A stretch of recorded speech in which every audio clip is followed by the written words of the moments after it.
Welcome to the Production Talk podcast with me, Jan of mixartist.com.au. In this podcast series, we celebrate the modern way of producing music.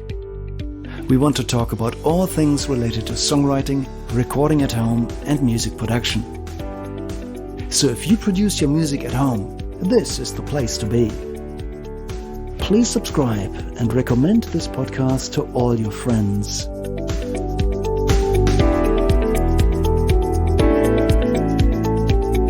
This is the Production Talk podcast, episode 44. Welcome back to another episode of the Production Talk podcast. Before we start, I would like to acknowledge the traditional owners and custodians of the country that this interview is recorded on, the Arakwal people of the Bundjalung Nation, and I would like to pay my respects to elders past, present, and emerging. So, with me today is Mr. Marcos Micozzi, who just showed me an amazing project that I definitely want to talk about today. But before we get into that exciting project, I'd like to learn more about you and your musical career. So maybe just introduce yourself and tell us where you're from and what your musical background is. Great. Thanks for having me on. This is an honor, I must say. You're most welcome.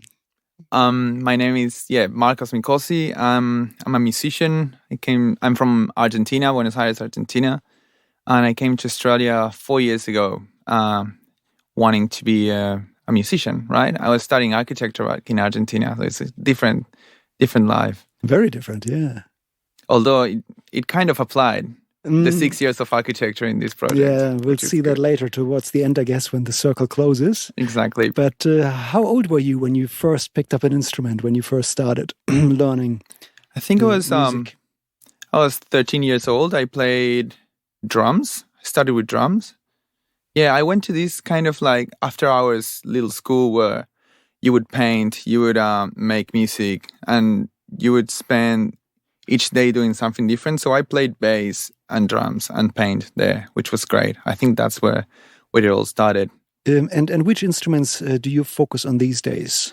These days, my main focus is on synthesizers, guitar, and bass. Guitar and bass. Yes. And you're involved in a band. Yes. Can you tell us more about that project, please? Yeah, so at the moment, I'm involved in a couple of bands. One band is called Holiday.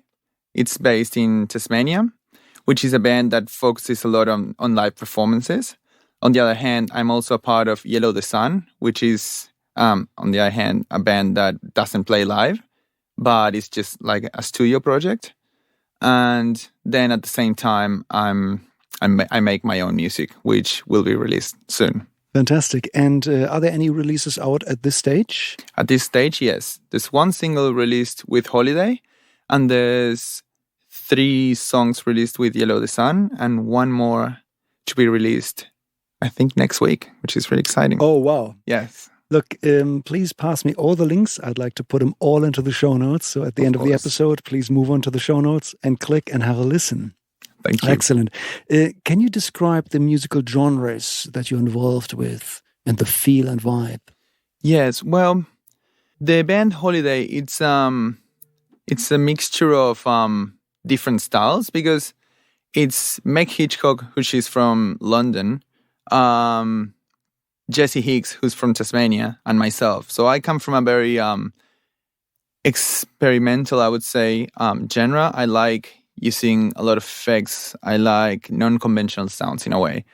But being in these bands forced me to have to kind of find a middle ground between, these bands and what I want to do. So that combination, it's always different and it's really, really exciting. So the one Holiday is more rock orientated, while Yellow the Sun is more psychedelic rock orientated and electronic. Cool. Wow. That should keep you pretty busy with that many projects going on at the same time. 100%. Yes. Yeah, cool. It's fun. Have you got any upcoming live shows? Let me think. Well, at the same time, I'm a DJ with my partner. We're called In the Flowers. And another project. Yeah, another project. Wow. And we are playing, let me think. no live shows in the future. Okay, well, that's fine. So if you have any shows coming, please drop a note. I'll throw it into the Production Talk Facebook community so that listeners can get a notice when you have shows coming up. Amazing. Look, I think it's really time that we quickly talk about how we met each other, what the environment is for full clarity here. 100%. So you're currently studying. Yes. Tell us more about that. I'm studying the Bachelor of Audio at SAE in Byron Bay. And that's where we met because I work there. So we have some kind of a work relationship, I would say, for full disclosure here. Yes. And, I've known you for a while. You're definitely a very talented producer. Thank you. I would just quickly like to talk about how you produce your own music, if that's okay. So when you work on your projects, do you work by yourself or do you work with external engineers? I usually work on my own. I remember the first time I recorded an album with my Argentinian band. It was called In Corp Sanctis, and it was an experimental rock band, psychedelic rock band. And back then, we didn't have money, to pay for an engineer or anything. And we didn't even have much money for instruments at all. So in order to get these crazy sounds, we had to do it all ourselves. So that album is one of the favorite albums I've done so far. It was just such a great experience. We had one condenser mic to record the drums. That was it. And then that was pretty much it. And I remember getting a call from them for me to come and record synthesizers. But I had no synthesizer. I just had like an old Casio keyboard. So I put the output of the Casio into the guitar pedals of the guitar player. And that's how we got all these, crazy, it sounds like, synthesizers and phasers and other modulation sounds that, it just blended so well with this genre. And the album was done in the living room. Amazing. Obviously, I want to have the link for the show notes if that's available. 100%, yeah. And tell me more about the later stages, like mixing and mastering. Did you do all of that yourself as well? Definitely mixing, yes. Sorry, are you talking about the band in Argentina? Yes. We did the pre-production and pre-mixing, and then we gave it to a friend of ours who did the mixing and mastering. So I feel like that attitude towards audio engineering, which I didn't even know what it was back then, stayed with me, for all this time. I see. It's like a can-do attitude, I guess. Like, doesn't matter. Yeah. And when you produce your own music today, how do you manage to be an engineer and a performer at the same time? That's two completely different mindsets. Is this something that falls naturally to you, or do you sometimes find that to be challenging? It is definitely challenging. I still struggle with it today. But definitely it's important to understand that it is two different jobs and that they can't be done at the same time. You have to put your producer hat at some times, and then you have to make it very evident that the job is done. And then we're moving into, a performing hat or whatever hat you want to use at the moment. But it has to be different. Okay, so you try to separate those jobs, as in, you do the recordings in the morning and then the editing in the afternoon. Is that how you would practically do that, or? Yeah, or even days. Depends on the project. Because at the moment, as I don't have my own studio, I usually, it keeps evolving all the time and changing. Yeah, okay. But if I would have the band with me, I would be like, all right, today we're recording. I'm the engineer. And then the next day, you all guys, you do your thing. I'll stay here and I'll mix it to a point. And then we'll meet again and we'll, produce from there. Yep. All right. And when you track yourself, do you find yourself in situations where you play the bass and also record yourself? 100%, yes. And that's where, the friction point sits, I guess. How do you manage that? See, I didn't have any real friction. Yeah, actually, yes. I guess the frustration comes when you want something now. You have an idea now, and something happens, and you have to put, take that hat off and put the producer hat or the engineer hat on, and something is lost in all that. So I guess the aim is to have a studio setup that is really easy to use and fast, right? Yeah. It's got to be practical. Yeah? It has to be practical. That's really important. Yeah. Okay. Yeah. Cool. What do you do to get into the right mindset for, mind-blowing performances when you really need to groove like crazy on the bass? It's not something that you can just snap into straight away. How do you get into the musical flow where just, the best takes happen? Yes, it's interesting. To start with, I meditate every day. That I think it's very important for me, because if I don't meditate one day, I can feel it, and that's, I think, where it starts, early in the morning as soon as I wake up. And from there, I usually like to listen to music before recording to get inspired, get a feeling, and then try to chase that feeling with my own performance. Yeah, that's 100% it. And then I literally like to go into my balcony. I have a really nice view outside of my house. It's a really long view. I always wanted a long view. I used to live in an apartment, and the view was 5 meters. Yeah, right. And there was another building. Do you want space? I needed space. And also, I'm a bit of a loner when doing all these things.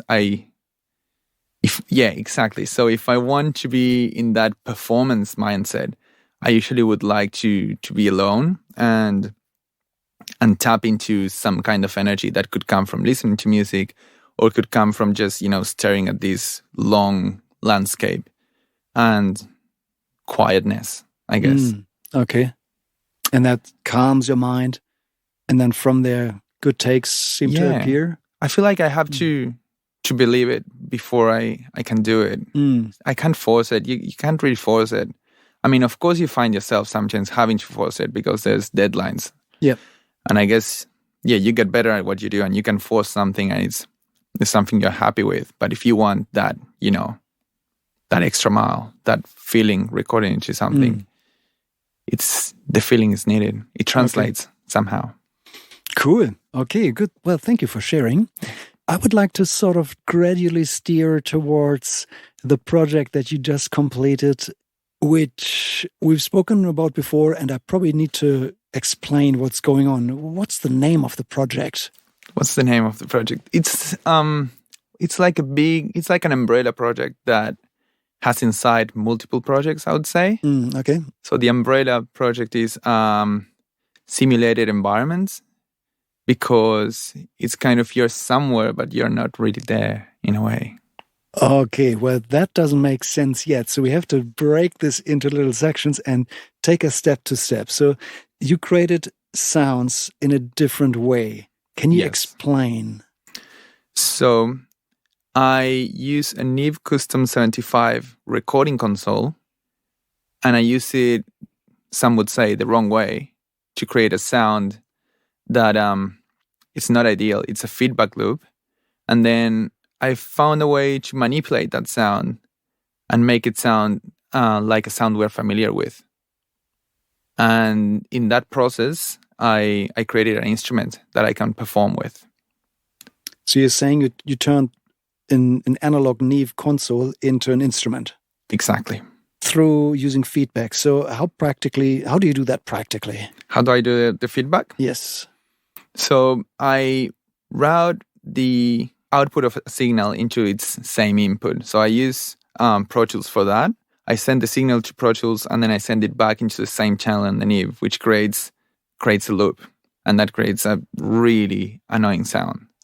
I see. So that's a feedback loop, and that's usually what everybody tries to avoid. 100%. If you've been in a studio before, most people have accidentally patched something, it caused feedback, and nobody liked that. It's what engineers try very hard not to do, because it makes us engineers look bad in front of clients. So we don't want to do that. We don't want to have that in live sound either, when monitors and microphones start to feedback. And you actually took it electronically and patched it back into itself. So yes. Can you describe how it sounds when a channel module feeds back? It sounds like a painful sword into your ears.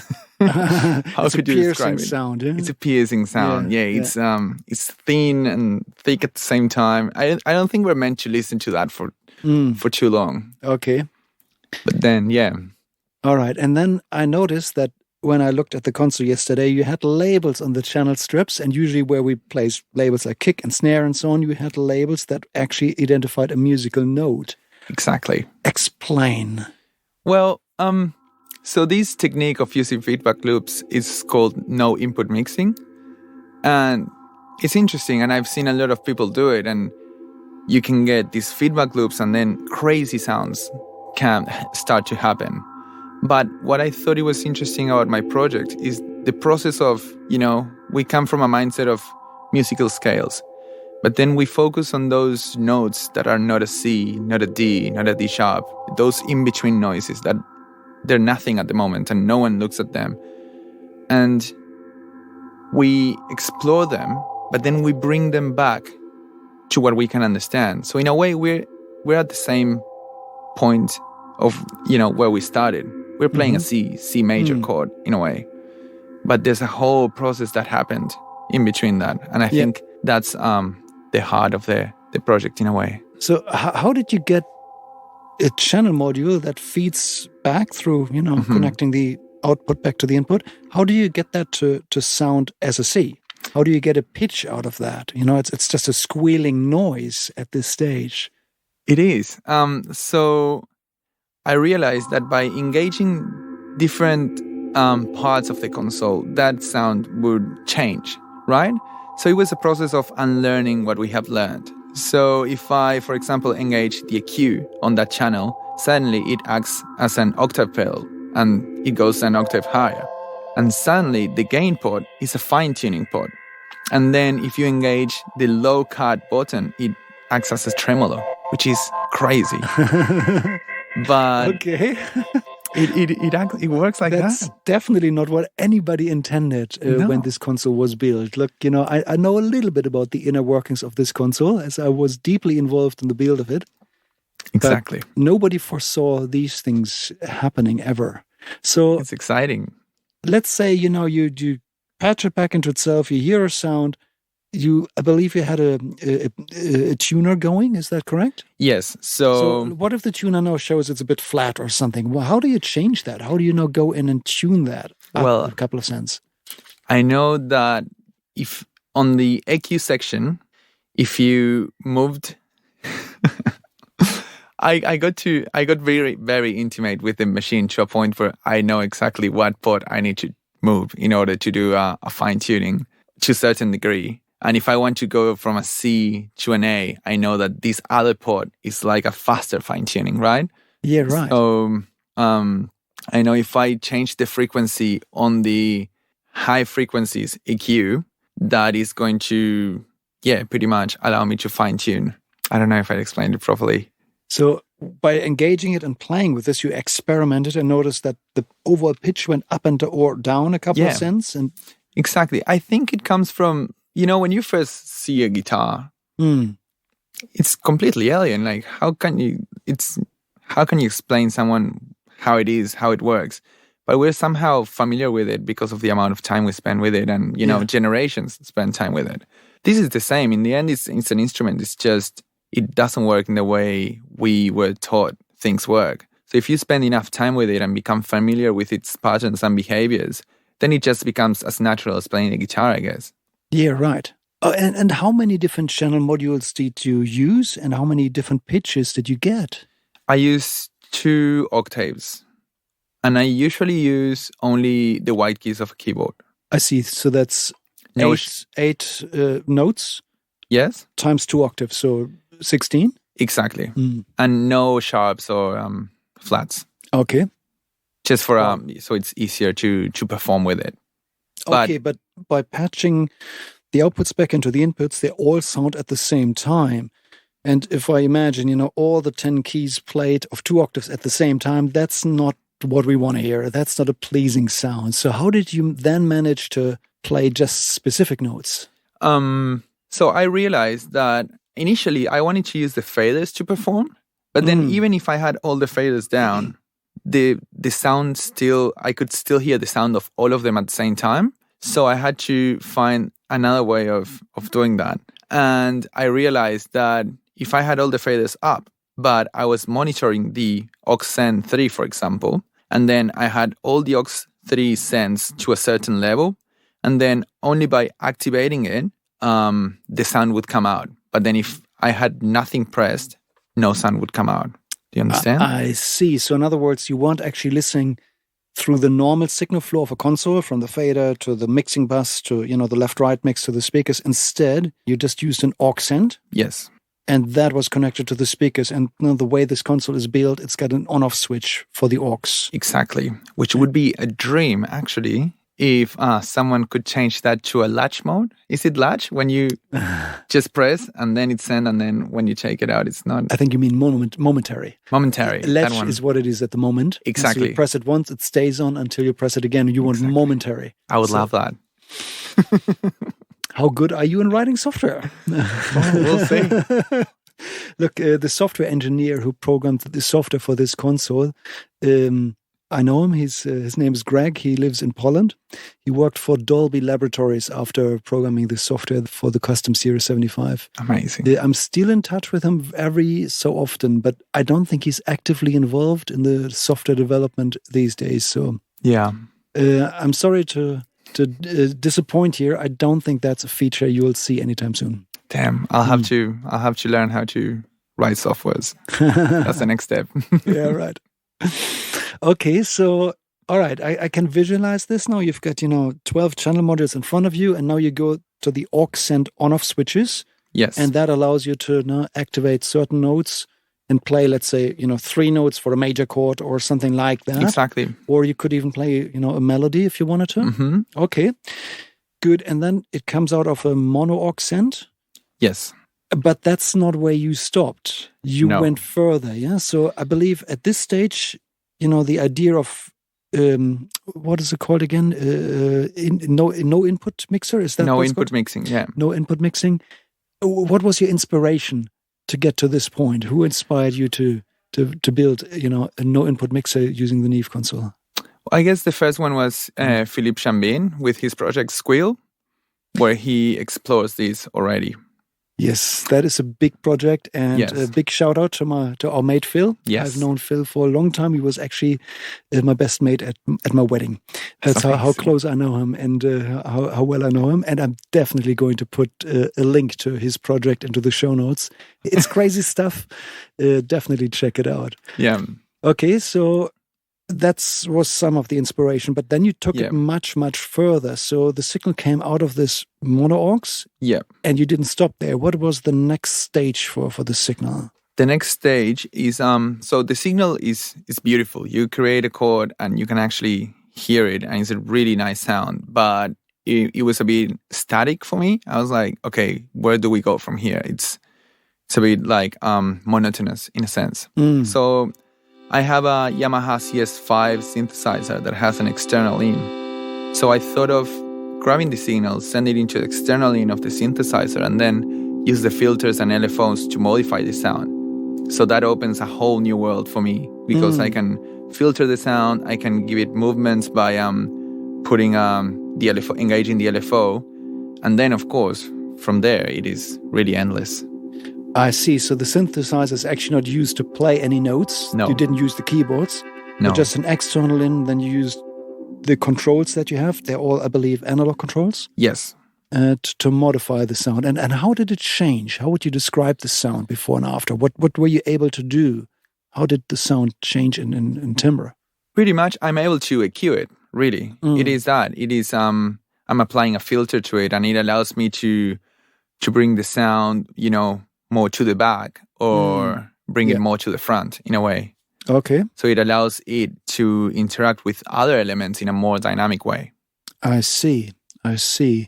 And if I remember correctly, you also played additional elements in addition to the synthesized console, no input sound. Like, I think there was a drum beat.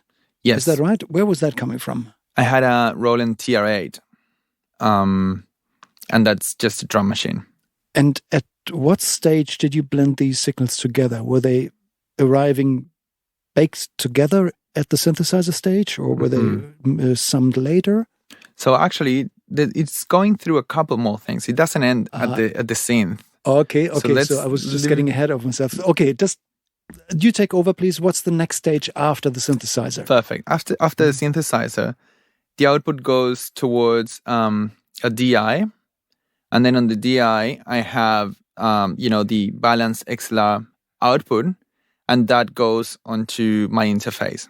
So that's I call that the dry sound because it is filtered, EQ'd, but it doesn't have any reverbs or anything. Okay, so back to the synthesizer. So it came out, then you split it, and you got the unprocessed version back into your computer. Yeah, where you had software control over. I mean, it is audio interface. It is processed by the synthesizer, so it's filtered, EQ'd, and that is what I call my dry signal. But then the other end of the signal that I split goes into the Space Echo RE501. That's a Roland unit? That's a tape loop machine, Yes. Okay. Exactly. Old school analog tape echo. Okay, so 100%. What did you do with that? So there, what I do is I engage the reverb and the delay and the chorus. So it allows me to give a sense of spatiality to this sound, and to put it somehow in space. And also it allows me to change chords and the change not to be too abrupt, but it kind of glues everything together in the way I think. But it doesn't end there. Okay. Because the Space Echo output goes to my guitar pedals, which I have Blues Driver Distortion, a Diamond Vibrato, an 80s Small Stone Electro-Harmonics Phaser. And I also have another reverb just because it's there. The Holy Grail, from Electro-Harmonics. And then I have Carbon Copy Delay by MXR. Okay. Yes. That's a lot of effects. I hope you didn't use all of them at the same time. Slightly. You did? Okay. Wow, you took it to town. Cool. Yeah, all right. Explain what a difference that made in sound. So when it came out on the other end, what had changed? So pretty much I was able to separate a dry signal from a wet signal. But not only that, I could choose what kind of aesthetic I wanted on my wet signal. If I wanted the chorus from the RE501, I had it. If I wanted to create feedback on the RE501, I could do it. But I could also create feedback on my Carbon Copy MXR delay pedal, which I love the feedback it creates. And then engaging the phaser would allow me, to create different kind of a slow modulation or a fast modulation. So it just allowed me to have one plain sound and show it to people in 1,000 different ways. I see. So that would be a heavily affected sound. But I remember that just a couple of steps before you said you split it and one drier feed went into your computer and we're now following the affected path. Yes? Yeah. So you have now two parallel versions of it? Yes. Okay, keep going. Yeah, I think I got it. Okay, so that's the synth path would be that one. Would be a dry signal that's EQ'd, where I can filter it. And then there's the wet signal where I have, a lot of choices to modify that sound. So that's what the synth is. And that's how I make it, dynamic and changing constantly so people don't get, it's not a static sound. I see. How do you blend between the two parallel streams? How do I blend them? So that happens in virtual reality. Okay, wow. Okay, we haven't even gone there yet because that becomes the next part. Exactly. So far we've had, the no input mixer synthesizer. Yes. Then we had the synthesizer that was used as a filter unit. Yeah. Then you split it. Then you put it through tape delays and then through an entire chain of effect pedals. Yes. That was just summed up so far. Please keep going. So, and that's not complex enough. You took it to the next level. What's the next level? Well, there's still more on the level before because we have the drum machine. Oh, okay. So there's even more. So we have the drum machine. I'll be fast on this one. Okay, please keep going. Yeah. So the drum machine is just a TR8, which is connected to an analog echo. It's a Roland DC20, and this analog echo again, it allows me to change the aesthetic of the drum beat. I usually use it just to create feedback also. So I just drive it, and then this feedback happens, and then I bring it back. And it's just a way, again, to make the drums more dynamic and not like constantly doing the same. Because I'm busy doing all the virtual reality stuff, so I need a way to quickly, change sounds and then bring them back to where they are, if that explains itself. I see. Okay. Yeah. Do you understand? Yes, I think I'm getting my head around it. I'm not entirely sure yet how all these different signals meet up and come back together. But I think you're heading this way, aren't you? I am. So they all meet on my Windows computer. So it's a 2-computer setup, right? One computer has Pro Tools, which creates the feedback. But now where everything gets recorded, which would be the tape machine, is on a Windows computer where I have the virtual reality software. So all of that goes into a Scarlett 6i6 interface. And how many different inputs were you using for that interface? 4 different, 4 different inputs. Just so I wrap my head around it, can you just name all of them again? I had the dry synth. Yep. I had the wet synth. Yep. I had the drum machine. Yes. And then there's another input, which is a microphone on the piano in the live room. Okay, so up to this point, all of this was basically set up in the control room. Yes. Okay, and then another input from the live room, that was a microphone aiming at a mini grand piano. Got it. I see. So this is where the Neve synth ends and the simulated environments begin. And that now closes the circle to where we started when you introduced the simulated environment. Now we're entering this area. Exactly. Open the door. Show us what's in there. Okay, so this is a project where I explore technology pretty much. Yeah. And I wanted to see how the Neve synthesizer interacted with, other elements, other technologies. So I was thinking how interesting it would be to meet this the Custom 75 is newish console, but it's old technology in a way. It's analog. Yes. And meeting it with the most advanced, groundbreaking technology of virtual reality. So I wanted a way to manipulate sound in space, and all the options I kept coming across allowed me to do it to an extent, but I had to use the mouse on my computer to do it. And I thought that was kind of restricting me creatively in my performance until I came across DRVR, which is a German software company that creates these spatial plugins, but they have one that's called Spatial Connect that allows you to put virtual reality headset and actually see a world where you can see sound and move it with your own hands.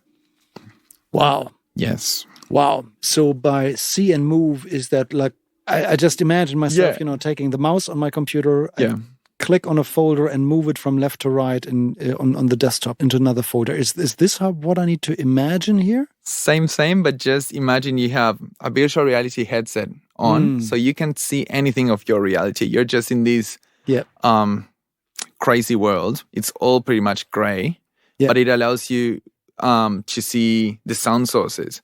Objects. An object that says drums, another one that says synthesizer. Yeah, got it. Exactly. Yep. And you can point at them and click with your hand controls. Yeah.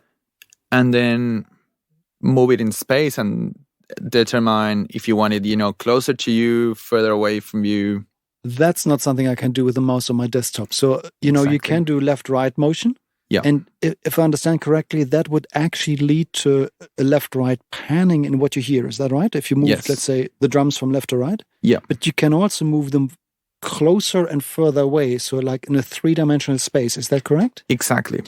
Wow. So, and how does that practically work? You've got these virtual reality glasses on. That's where you see it? Yes. And how do you now grab an item and move it? An object, I believe you called it. How do you do that? What device do you use for that? Exactly. So you have 2 handsets also that control where how your hands move. Mm-hmm. And then in virtual reality, you can see them and they are always pointing forward, right? So as you move it and you aim to the sound source, you can click one of the buttons, and then it's kind of you're grabbing the sound. And with the joystick, you can bring it closer to you or further away from you, or you can just move it left to right, and all that information will translate into your headphones. Wow. Yeah. Okay. It's starting to, all connect and make sense. Tell me about the process of getting there. Is this a pre-existing technology where you just download a piece of software, click the button, and everything worked? No, far from it. Huh? So how do you connect these worlds? Tell me more about that. Well, I emailed Dear VR and I asked if they would be happy to help me create this project, and they said yes. So they sent me all the software for free, which I'm really grateful for. Big shout out. Let's add a link to the show notes as well. 100%. Definitely. And a tag. Cool. Yeah. And to be honest, their support team was the best support team I ever dealt with. They were so helpful. Wow. Every time I came across an answer, they would answer to me straight away with options. They were just fantastic. It was a pleasure to go through so many issues, because of my this is new technology, and having a support team supporting you. Okay. So then, software-wise, this software is only available for Windows computers, and I'm not a Windows computers user. So I came across a lot of issues when installing the software, just because of I'm out of practice on Windows, and it requires for a lot of processes to be done for the software to work. And I had to install the Dear VR Pro, which is a plugin that you put on the channels on your door. And then I had to install Spatial Connect, which is the bridge between your door and your headset. Oh, wow. Okay. Yeah. So you had to make quite a few different pieces of software work together in harmony. Yes. Yes, I see. Well, that would be challenging. Okay, so, and while you were doing all of this, you were using headphones, I believe? Is that correct? Yeah. And you could hear what you were doing, moving signals in space. So in other words, you were pretty much like a conductor. Yes. Grabbing elements, moving them around, and you could hear via headphones in real time what happened. So you were performing like a dance, so to speak. Yeah, exactly. That's amazing. That's amazing. But it didn't end here. It didn't end there. It didn't end there at all. No. So then you prepared the entire live room for some kind of an walkthrough experience. So there were people coming through, experiencing what you were doing. Can you describe from an audience member's point of view, what would their walkthrough be? What would they see at what stage, and how did they experience that? Yes. So I wanted the experience to be like telling a story. I wanted the pathway as you walk to be revealing parts of the other elements of the exhibition, but not fully. So it created kind of a curiosity on you. Yeah. So as you walk in, the first thing that was showcasing was the documentary about how I created the Neve synthesizer, which was shot by Jacob Drews, which is an amazing filmmaker. So that was the first stage. They could grab their headphones and listen to the whole documentary, which is 5 minutes documentary. After that, they could see there was a mini grand piano, and there were the headphones on the side of the piano. So these were wireless headphones. Wireless headphones, yeah. So you needed to put the headphones on, and you weren't aware yet of the virtual reality aspect of it. There was just a piano, and it represents kind of the Neve synthesizer in a way, because it's analog and is the roots of sound source. So they're asked to play any of the white keys on the piano, and as they play, I'm in the other room seeing the signal, and I grab it and I move it in space. So suddenly they're playing the piano, but suddenly the piano is behind them. Suddenly it's in front of them. Suddenly it's on the left, on the right, which creates kind of a confusion. And I would have loved to see their faces, talking with each other and not understanding what's happening.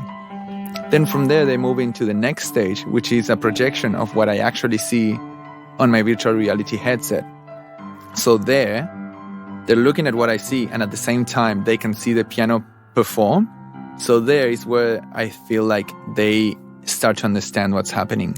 They understand there's someone manipulating the sound in space, and it is connected to whatever the piano player is doing. And they understand that this way they're part of the exhibition, right?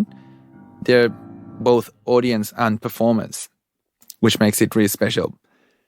And then from there, you would move on to the next stage, which is in front of the control room, where there's a big, really big window where you can actually see me performing, see where, these two worlds meet, which is in the performance. Wow. Okay, that's quite a journey. That's quite a journey. I did this walk and the entire live room was pretty dark. Yeah. You had some very tasteful lighting and it was all separated. You used baffles to literally create a walk-through path through a big live room through different stages. And it was actually quite an experience, I have to admit. Thank you. It was quite impressive. Wow. And okay, so my understanding is that there was also a videographer capturing what you were doing, and you are taking this now into yet another. What is that going to be? To describe what you're going to do with what the video. Well, I wanted to continue this exploration of the Neve synthesizer in different, environments. So the first documentary is about how it was created. Now I'm going to create this part 2 of the documentary where it is explaining how this exhibition worked and how the Neve synthesizer related and worked with virtual reality. So the meeting of these two technologies. And it is a lot about also the audience and the audience role in discovering what is happening. I think that's really a drive. Making the story, right? And the experience more and more interesting. Yeah. Wow. This is probably the most complex student project that I've ever seen, in all honesty. Technically, definitely a huge, huge challenge. And I really admire how you managed to perform creatively at the end of it. So you got out of that technical mindset and transformed back into a creative, musician. Yeah. Definitely musician, because you were making music in a very unconventional way. Yeah. So that's really interesting. I found that mind-blowing. Thank you. So well done. Good on you. Thank you very much. Look, I'm really curious to see what the future brings for you. These kind of ideas, that's going to open doors somewhere, and people will notice, I'm sure. So I'm curious to see what your future path will bring. But keep up this curiosity. That's really good. That's really good. That's how progress is made, I guess. By breaking old conventions and doing things that were not meant to be done. So that's really inventive. That's it. Wow. Thank you so much for your time. Thank you for sharing. Thank you for having me. Wish you all the best for your path ahead. Thank you. Thank you so much for having me. This was so much fun. I hope it came across clear. It's very hard to grab it with words, I feel like. I know. But I think we did a pretty good job trying to decipher it all and break into parts. 100%. Okay, good. Thanks for your time, Marcos. I really appreciate that. Thanks for having me.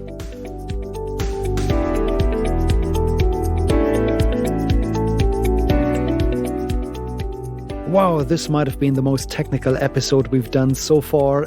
I hope you enjoyed this. For me, it was absolutely amazing. Crazy stuff. So I'd like to encourage all listeners to be creative and don't take by-the-book technology workflows as a given. It is sometimes meant to be misused, and misuse can lead to amazing new discoveries. Many of the things we do today are actually coming from places of misuse, like guitar distortion, which was a big no-no back then, or playing an open hi-hat was frowned upon as a can't-do playing technique. Who knows what happens next? So the cross-section between technology and creativity is a really exciting place for me. So explore this and see what you can come up with. There's definitely a lot of amazing things to be discovered, and Marcos just showed us in an amazing example how this can be done. So if you're not a technical-minded person, every once in a while you may need some help with technical stuff. So if you're ever stuck with your production and you struggle to get it to the finish line, please reach out to me via mixartist.com.au. I love helping musicians achieving their creative goals and guiding their music projects to the finish line. And I'd love to hear from you. Check it out, mixartist.com.au. I would also really appreciate if you could please hit the subscribe button in your podcast application. And pretty close to the subscribe button, you will also find the rating button. So a 5-star review would really mean the world to me. Thank you so much. This is all for today. I'm looking forward to speaking to you again next week. Bye for now.